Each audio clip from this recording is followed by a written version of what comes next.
morning students. Today we will do the topic transport of chapter 8 human environment.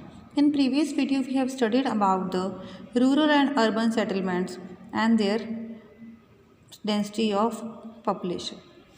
In this video we will study about transport. What do you mean by transport? Transport means the medium through which the movement of goods and people can be done from one place to another is known as transport. The development of an efficient transport network is essential for the economic prosperity of a country. अगर हमारी country में transport medium बहुत अच्छा होगा, developed होगा network, तो उसी के कारण जो है हमारी कंट्री की इकोनॉमिक प्रॉस्पेरिटी को हम इम्प्रूव कर सकते हैं, इनकम को इम्प्रूव कर सकते हैं. Transport system is govern mainly by terrain and economic activities of a region. Transport system कैसे पता लगता है हमें? टेरेन मतलब जो भी एरियाज़ हैं उनको देख कर कि वहाँ पर काम कैसे चल रहा है, इकोनॉमिक एक्टिविटीज़ को देख कर कि बिजनेस कैसे चल रहे हैं, इंडस्ट्रियलाइजेशन कैसे चल रहा है. तो ये सब क्या है? ट्रांसपोर्ट सिस्टम हमारा इसी से पता लगता है. There is poor transport network in the mountains, forest, marshy and arid regions as well as in economically backward regions. Poor transport network कहाँ पर होता है? माउंटेन्स में, क्योंकि वहाँ पर पहाड़ों को काट कर सड़कें बनानी पड़ती हैं, तो बहुत ज़्यादा सड़कें नहीं बन पाती हैं. फॉरेस्ट में वहाँ पर ट्रीज़ होते हैं, वहाँ पर भी कटाई होने के सब कुछ होता है. मार्शी इलाके में और ऐसे एरियाज़ में जहाँ पर इकोनॉमिक एक्टिविटीज़ बहुत कम होती हैं, वहाँ पर पुअर ट्रांसपोर्ट नेटवर्क होता है. On the other hand regions with flat land, जहाँ पर लैंड फ्लैट होती है और जहाँ पर एग्रीकल्चर ज़्यादा होता है, इंडस्ट्रीज़ ज़्यादा होती हैं, माइनिंग एक्टिविटीज़ ज़्यादा होती हैं, वहाँ पर ट्रांसपोर्ट नेटवर्क अच्छा होता है. और जहाँ पर ट्रांसपोर्ट नेटवर्क अच्छा होगा वहाँ पर डेंसिटी ऑफ पॉपुलेशन भी अच्छी होगी. Mainly we are studying from third class that there are 4 important modes of transport. They are roadways, railways, waterways and airways. Firstly, we will study roadways. These are the most important means of transport over short distances. If we want to cover short distances like in the cities, we can take help of roadways. They can be built across all types of terrain and connect even the most remote areas.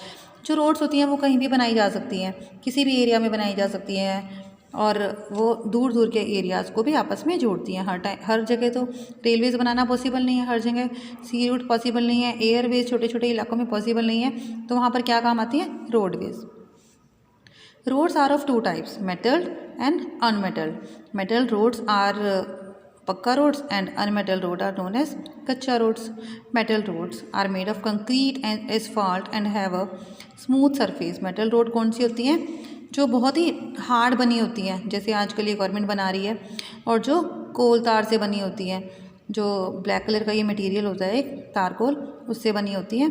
And have a smooth surface, और इनके जो ऊपर वाली layer होती है, surface होता है बहुत फ्लैट होता है. इस पर जो ट्रांसपोर्ट मीडियम्स हैं वो आराम से चल सकते हैं. They are all weathered roads and are mostly found in towns and cities. ये ऐसी रोड्स होती हैं जो हर मौसम में चल सकती हैं, बारिश हो, आंधी हो, तूफान हो, तो ये इन रोड्स पर आसानी से जाया जा सकता है. और ये मेनली कहाँ पर मिलती हैं? टाउन्स और सिटीज़ में. बड़े बड़े शहरों में फ्लाई ओवर और सबवेज भी होते हैं, ये भी एक रोड्स का ही टाइप होते हैं. Unmetal roads are mud roads. ये जो होती हैं कच्ची रोड्स होती हैं and have an uneven surface, उबड़ खाबड़ होती हैं, मेनली ये विलेजेस में होती हैं, रूरल एरियाज़ में. And unfit for use during heavy rains, और जब बारिश होती है तो इनके गड्ढों में पानी भर जाता है, वो बिल्कुल कीचड़ जैसा हो जाता है, तो इस पर मूवमेंट आसान नहीं होती है उस टाइम में. और आजकल तो 6 और 8 लेन्स के भी जो हाईवेज़ बन रहे हैं, जहाँ पर हमें टोल टैक्स भी देना पड़ता है, बहुत बड़े बड़े शहरों में होते हैं ये. They help in the fast and smooth movement of road traffic. ये ट्रैफिक ताकि ना हो तो वहाँ पर ही बनाए जाते हैं, मूवमेंट आसानी से चलता रहे. The Golden Quadrilateral Highway Network in India connects the 4 metropolitan cities. We have to learn this. This highway network is known as Golden Quadrilateral. Quadrilateral में कितनी साइड्स होती हैं? 4 साइड्स होती हैं. इसी तरीके से ये 4 मेट्रोपॉलिटन सिटीज़ को जोड़ रहा है, Delhi, Mumbai, Chennai and Kolkata. Which highway? Golden Quadrilateral. The USA has the highest density of road transport in the world. Do you know? US the highest density. सबसे ज़्यादा रोड्स कहाँ पर हैं? USA में. And western Europe is highly industrialise. सबसे ज़्यादा industries कहाँ पर हैं? वेस्टर्न यूरोप में. यहाँ पर भी डेंस नेटवर्क है रोड्स का, और ये मेजर टाउन्स और सी पोर्ट्स को कनेक्ट करता है. इन इंडिया, हमारे इंडिया में कौन से एरियाज़ में है रोड सबसे ज़्यादा? Northern plains have a good network of roads. You have to learn these countries which have the highest density of road, which have highly industrialized, and India which have a good network of roads. Now railways. Railways are the fastest mean of land transport and highly generally used for long distance travel. अगर हमें long route पे जाना है तो हम क्या use करेंगे? Railways use करेंगे. उस टाइम में हम रोड्स नहीं यूज़ करते हैं. Roads can be used for short distances.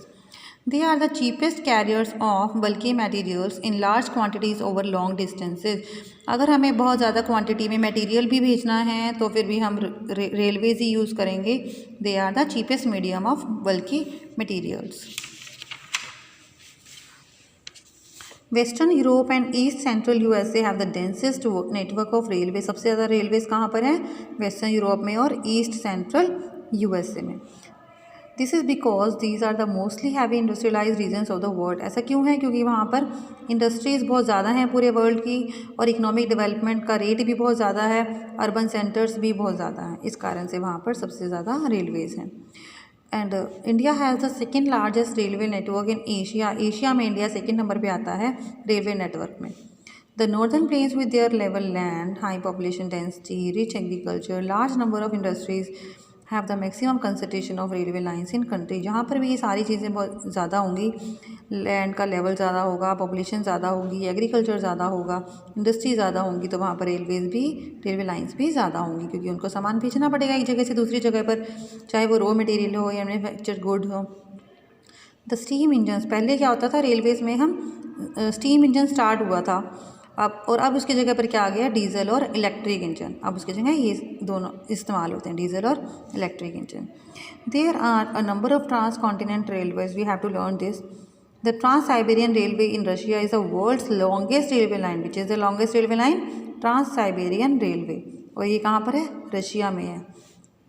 किस किस को जोड़ रही है? व्लादिवोस्तोक से Saint Petersburg and Moscow. Canadian Pacific railway connects Halifax to Vancouver. Canadian Pacific railway किसको कनेक्ट करता है? हैलिफैक्स और वैनकूवर को. और trans Andean railway line links Buenos Aires and Valparaiso in Chile. Trans Australian railway line runs between Sydney and Perth. Now this topic is over. We will do waterways in next video. Thank you.